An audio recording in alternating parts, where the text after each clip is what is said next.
నమస్తే. శ్రీ పరంజ్యోతి భగవతి భగవాన్ వారి అద్భుతం. తమిళనాడులోని కోయంబత్తూరుకి చెందిన మంజు గారు తనకు జరిగిన అద్భుతాన్ని ఇలా పంచుకుంటున్నారు. గత 1 నెల నుండి నేను తీవ్రమైన నడుము నొప్పి, తుంటి నొప్పితో బాధపడుతున్నాను. ఫిజియోథెరపిస్ట్ నాకు కొన్ని వ్యాయామాలు చేయమని సలహా ఇచ్చారు. వాటిని క్రమం తప్పకుండా చేసినప్పటికీ నొప్పి తగ్గలేదు. వ్యాయామం చేయడానికి 45 నిమిషాలు, నడవడానికి మరో 30 నిమిషాలు పట్టేది.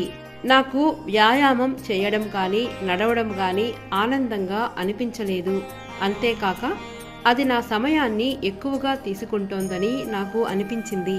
నా ఆరోగ్యం కోసం రోజు 1 గంట కంటే ఎక్కువ సమయం కేటాయించలేకపోవడంతో నాకు ఆరోగ్యాన్ని చేకూర్చమని నేను శ్రీ పరంజ్యోతి భగవతి భగవానును ప్రార్థించాను. రోజులు గడిచే కొద్దీ నొప్పి మరింత తీవ్రమై భరించలేనిదిగా మారింది. నేను ఆలయ దర్శన సమయంలో కూడా ప్రార్థించడానికి ప్రయత్నించాను. సోమా కూడా తాగాను, కానీ ఎటువంటి ఉపశమనం లభించలేదు. నొప్పి ఇంకా తీవ్రమవుతూనే ఉంది. కొన్ని రోజుల తర్వాత అక్షయ తృతీయ నాడు జరిగే శ్రీ లక్ష్మీ కుబేర పూజ గురించి నాకు వాట్సాప్ ద్వారా ఒక సందేశం వచ్చింది. దానిని చదువుతున్నప్పుడు అందులో అక్షయ ఐశ్వర్యం, అక్షయ ఆరోగ్యం, ఇంకా అక్షయ ఆనందం అనే సంకల్పం ఉండటాన్ని గమనించాను.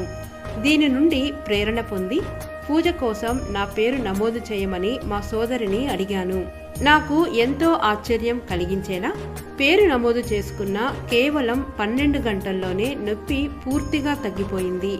నేను ఎలాంటి వ్యాయామాలు కూడా చేయలేదు, అయినా నొప్పి పూర్తిగా పోయింది.